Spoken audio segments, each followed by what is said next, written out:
2024 കണക്കുകളനുസരിച്ച് പ്രവാസികൾ അയക്കുന്ന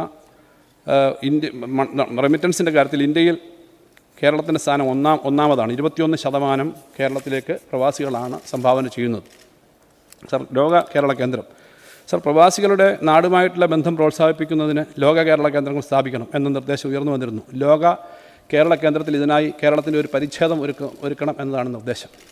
കേരളീയ ഭക്ഷണവിഭവങ്ങൾ ലഭ്യമാക്കുന്ന ഫുഡ് കോർട്ടുകൾ, നാടൻ ഉൽപ്പന്നങ്ങളുടെയും കരകൗശല വസ്തുക്കളുടെയും വിപണനശാലകൾ, നാടൻ കലാരൂപങ്ങളുടെ അവതരണം, സമീപ വിനോദസഞ്ചാര കേന്ദ്രങ്ങളിലെ ടൂർ പാക്കേജുകൾ തുടങ്ങി ലോക കേരള കേന്ദ്രത്തിൽ ലഭ്യമാകണം.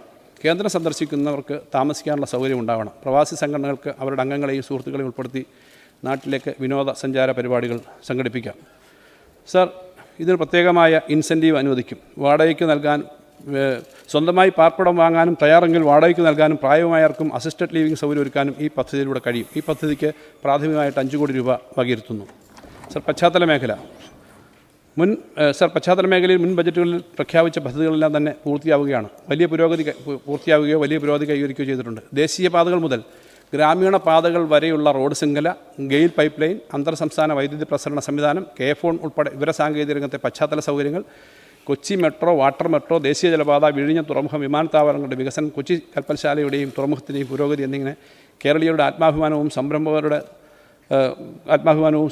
താല്പര്യവും 10 മടങ്ങ് വർദ്ധിച്ചിട്ടുണ്ട്. സർ, സംസ്ഥാനത്ത് നിലവിലുള്ള റെയിൽവേ സൗകര്യങ്ങളുടെ അപര്യാപ്തത എല്ലാവരും തിരിച്ചറിയുന്നുണ്ട്. അതിവേഗ റെയിൽപാത വേണം എന്ന ആവശ്യം കൂടുതൽ ശക്തമായി ഉയർന്നു വരുന്നുണ്ട്.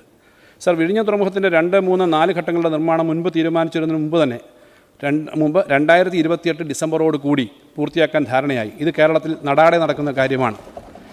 ടൈം ഓവർറണ്ണിൻ്റെയും കോസ്റ്റ് ഓവർറണ്ണിൻ്റെയും കാര്യത്തിൽ സാധാരണ വരുന്ന കാലതാമസം ഒഴിവാക്കി 2045 പൂർത്തിയാക്കാൻ കണക്കുകൂട്ടിയ കാര്യങ്ങളാണ് വിഴിഞ്ഞം തുറമുഖവുമായി ബന്ധപ്പെട്ട് 2028 പൂർത്തിയാവുന്നത്.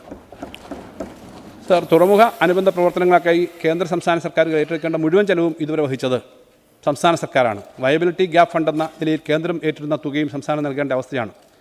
സർ, തെക്കൻ കേരളത്തിൽ പുതിയ കപ്പൽ നിർമ്മാണശാല സ്ഥാപിക്കണം എന്ന നിർദ്ദേശം ഉയർന്നു വന്നിട്ടുണ്ട്. കപ്പൽ നിർമ്മാണത്തിലും സമുദ്ര ഗതാഗതത്തിലും ഇന്ത്യയുടെ സാന്നിധ്യം പരിമിതമാണെന്നും ആയത് വർദ്ധിപ്പിക്കേണ്ടതുണ്ടെന്നും കേന്ദ്ര സർക്കാർ തിരിച്ചറിഞ്ഞിട്ടുണ്ട്. ഇക്കാര്യത്തിൽ കേന്ദ്ര സർക്കാരുമായി കൂടുതൽ ചർച്ചകൾ നടത്തും. കപ്പൽശാല തുടങ്ങാൻ കേന്ദ്ര സർക്കാർ മുൻകൈ എടുക്കുമെന്ന് പ്രതീക്ഷിക്കുന്നു. ഇക്കാര്യത്തിൽ സംസ്ഥാനം ഏറ്റെടുക്കേണ്ട ഉത്തരവാദിത്തങ്ങൾ നിർവഹിക്കും. സർ, കൊച്ചി മെട്രോ റെയിലിൻ്റെ വികസനം ഉറപ്പാക്കും. അതോടൊപ്പം തിരുവനന്തപുരം കോഴിക്കോട് മെട്രോകളും യാഥാർത്ഥ്യമാക്കണം എന്നാണ് സർക്കാരിൻ്റെ നിലപാട്. സർ, തിരുവനന്തപുരം മെട്രോ റെയിലിൻ്റെ പ്രാരംഭ പ്രവർത്തനങ്ങൾ 2025-26 തന്നെ ആരംഭിക്കും.